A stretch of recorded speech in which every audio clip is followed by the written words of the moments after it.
everyone. Welcome to our another vlog and wish you a very happy new year. आज के नए दिन की शुरुआत एक नए सवेरे और उस उगते हुए सूरज की उम्मीदों भरी रोशनी के साथ करते हैं। आप सभी को नया साल बहुत बहुत मुबारक हो। इस नए दिन पे भगवान से प्रार्थना करते हैं कि न्यू ईयर सबके लिए उम्मीदों से भरा हो, खुशियों से भरा हो और अपनों के प्यार से भरा हो। और नए साल में हम एक रिजोल्यूशन लेते हैं कि छोटा या बड़ा, लेकिन अपने लिए, अपनों के लिए कुछ तो हम नया और पॉजिटिव करेंगे, जिससे हमारी लाइफ को भी एक बेस्ट मोमेंट मिले, जो अपनी लाइफ में यादों में सजाने के लिए हो। बीता साल जैसा भी रहा हो, चलो उसको विदा करते हैं और आने वाले नए साल को आओ गले से लगाते हैं। जो गलतियां अब हो गई हैं उनको दोबारा नहीं दोहरा के एक नई उम्मीद के साथ आगे की ओर बढ़ते हैं।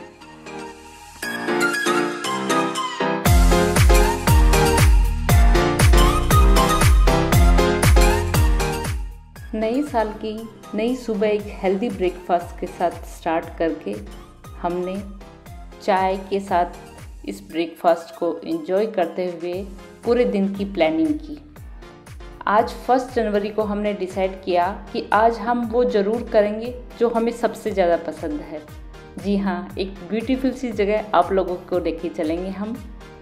लेकिन उससे पहले हमने सोचा कि आपके साथ कुछ वो मोमेंट भी शेयर करने चाहिए जो 31st नाइट के हैं। तो मैं करती हूँ लंच की प्रिपरेशन और आप इंजॉय कीजिए वो मोमेंट जो हमने कैप्चर किए हैं आपके लिए 31st नाइट के। 31st को ब्रेंडरबर्ग गेट बर्लिन में न्यू ईयर ईव का बहुत ही ग्रैंड सेलिब्रेशन होता है। लाखों में भीड़ इकट्ठा होती है और सब मिलके एक म्यूजिक कॉन्सर्ट के साथ फायरवर्क्स को खूब एंजॉय करते हैं।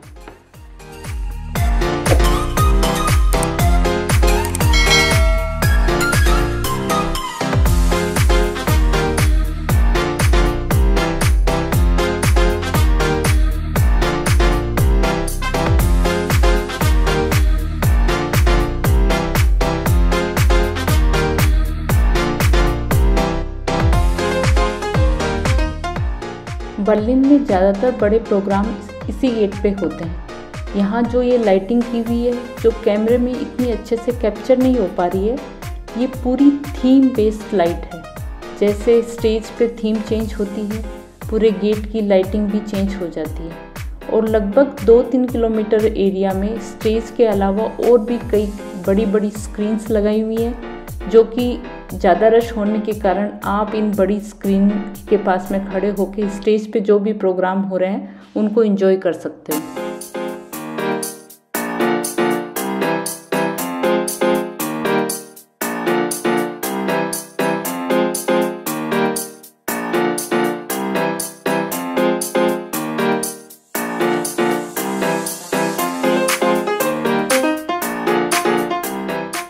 सच बताऊं तो मैं भी न्यू ईयर का ऐसा बड़ा प्रोग्राम ओपन एरिया में बहुत सालों बाद पहली बार एंजॉय कर रही हूँ। बहुत ही अमेजिंग एनवायरनमेंट है। सब लोग म्यूजिक के साथ साथ यहाँ खाना, डांस और अपने फैमिली और फ्रेंड्स के साथ खूब एंजॉय कर रहे हैं। सो हमने भी डिसाइड किया कि हम 12 बजे के फायरवर्क्स के लिए तो नहीं रुकेंगे, लेकिन उससे पहले जो भी ये मोमेंट है उनमें खूब एंजॉय करेंगे।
जैसा कि हमने डिसाइड किया था कि हम 12 बजे तक यहाँ के लिए नहीं रुकेंगे, तो 12 बजे का टाइम आते आते यहाँ पे भीड़ भी बहुत ज़्यादा बढ़ गई थी। सो हमने डिसाइड किया कि अब हम घर जाके ही न्यू ईयर का वेलकम करेंगे। तो हम घर पहुँचे और हमने नए साल का ग्रैंड वेलकम किया और अपनी स्ट्रीट में हो रहे फायरवर्क्स को खूब एंजॉय किया।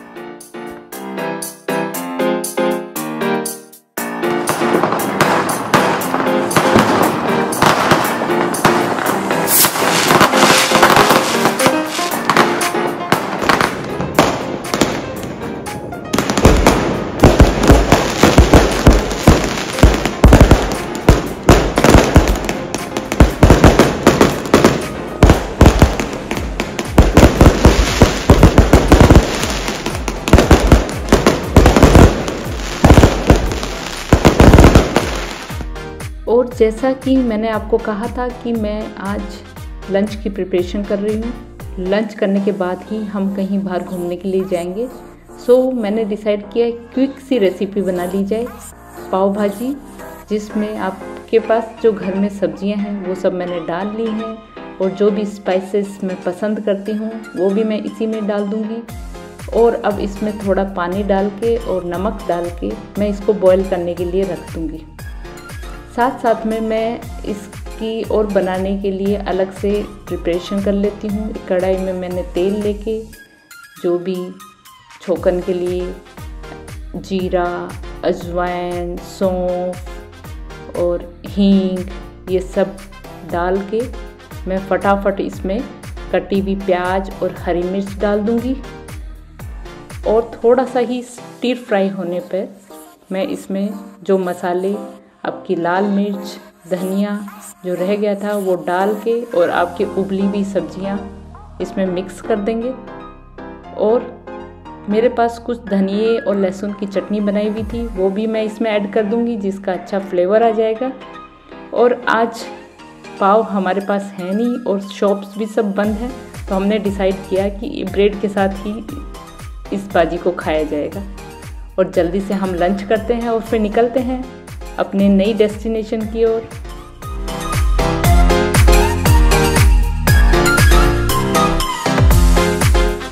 लंच के बाद हम निकल गए बर्लिन के पास ही एक सिटी पोस्दाम, जहाँ पे हम विजिट करेंगे सेसोसी पैलेस। बर्लिन के मेन ओस्टबाहनहोफ से हमने एक ट्रेन ली S7 और हम पहुँच गए लगभग 35 to 40 मिनट में पोस्दाम। पोस्दाम स्टेशन से एक बस लेनी है जो आपको सेसोसी पैलेस लेके जाएगी।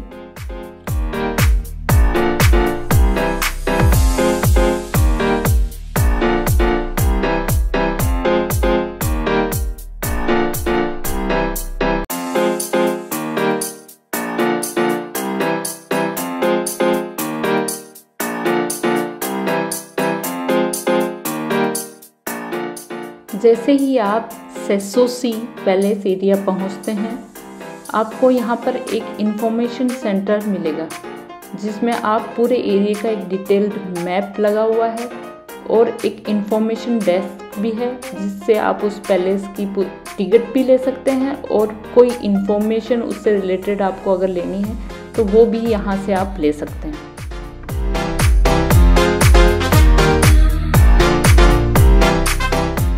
बेसिकली ये पैलेस एरिया एक फ्रेंच बरोक से इंस्पायर्ड गार्डन एरिया है, जो कि अपने गार्डन आर्ट और टेरेस स्कल्पचर्स और फाउंटेन आर्ट की वजह से होल वर्ल्ड में बहुत फेमस है। इसको 1990 में यूनेस्को वर्ल्ड हेरिटेज में जोड़ा गया है। 1743 में यहाँ के किंग फेडरिक द ग्रेट ने पर्सनली इस पैलेस को अंगूर की खेती के साथ बनाने की प्लानिंग की थी।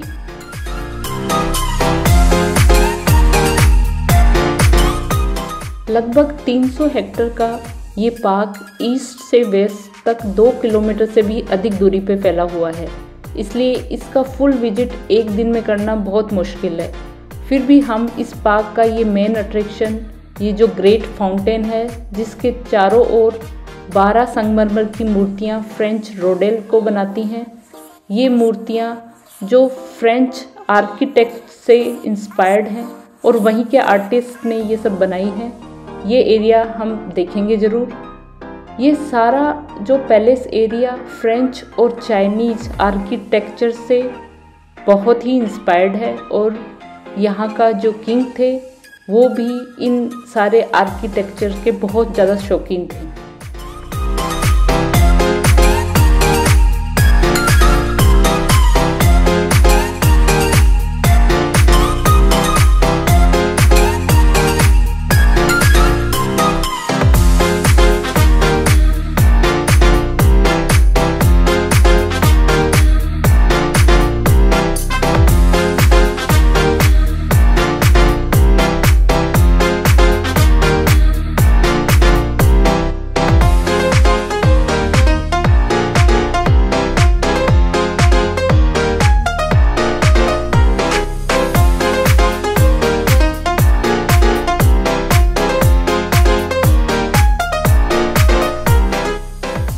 इस ग्रेट फाउंटेन के पास में ही एक अंगूरों का बाग भी है जो कि राजा का सबसे फेवरेट था, लेकिन विंटर्स होने के कारण ये गार्डन पूरा सूखा हुआ है। इसका एक्चुअल व्यू बहुत ही ब्यूटीफुल है। मैंने इसकी साइड पे भी देखा है जो कि समर में ही देखने को मिलता है। इसलिए अगर आप मेरे साथ समर में इस गार्डन का लुक देखना चाहते हैं तो प्लीज़ कमेंट बिलो।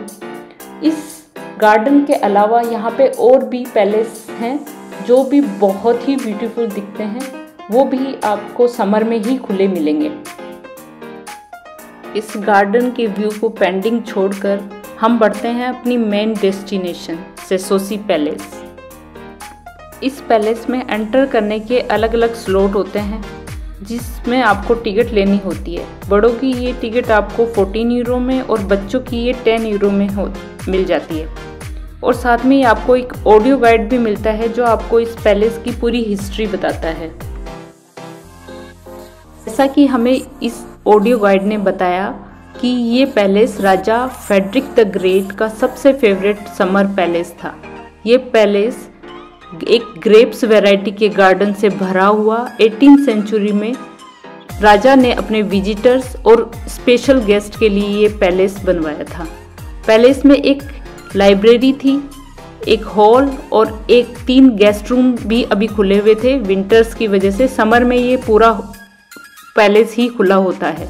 राजा को पढ़ने का बहुत शौक था तो उन्होंने एक बहुत ही सुंदर आर्किटेक्चर के साथ में लाइब्रेरी बनवाई थी जिसमें उन्होंने पियानो और बहुत सारी बुक्स अपनी रखी हुई थी और 3 अलग अलग टाइप के गेस्ट रूम जो कि फ्रेंच और चाइनीज आर्ट से इंस्पायर्ड थे। ये है एक मार्बल हॉल जिसमें फर्श से लेकर दीवारें, पिलर्स सब प्योर मार्बल से बनाए गए थे और इसका पूरा आर्किटेक्चर्स और पिक्चर्स और पूरी सेटिंग बहुत ही फ्रेंच स्टाइल में की गई थी। किंग ने अपने पैलेस में एक गेस्ट रूम अपनी फेवरेट स्टाइल और फेवरेट ग्रेप्स गार्डन के स्टाइल में बनवाया था जो कि बहुत ही सुंदर आर्किटेक्चर्स के साथ में बना हुआ था। राजा ग्रेप्स की वैरायटी के बहुत शौकीन था। राजा खुद चाहता था कि उसे अंगूर के बगीचे की ऊपरी छत पर बने एक तहखाने में दफनाया जाए। सो वो मरने के बाद भी अपने इस पैलेस के एकदम करीब ही रहना चाहता था।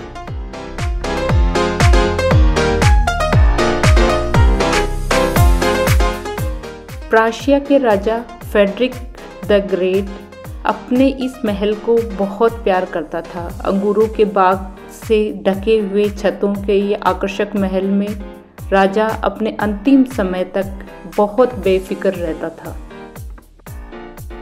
ये रोमन इंस्पायर्ड बैकड्रॉप आर्किटेक्चर दूर से अपने इफेक्ट को दिखाने के लिए डिजाइन की गई थी। ये लुकआउट टावर को 100 साल बाद जोड़ा गया था। बगीचे के स्कल्पचर की खिड़कियों के चारों ओर इन मूर्तियों की सजावट जो कि कला का एक परफेक्ट एग्जाम्पल है।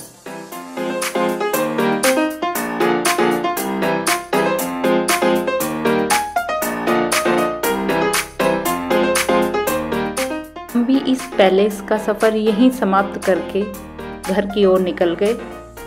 आपके साथ के लिए बहुत बहुत शुक्रिया। Thank you all. जो भी मेरे साथ नए जुड़े हैं उन सबको मेरी तरफ से न्यू ईयर की बहुत बहुत शुभकामनाएं। ये नया साल हम सभी के लिए बहुत सारी खुशियां लेके आए, ऐसी मैं भगवान से प्रार्थना करूंगी। तो मिलते हैं नए साल में एक न्यू व्लॉग के साथ। Please like, share and subscribe to my channel. Happy new year.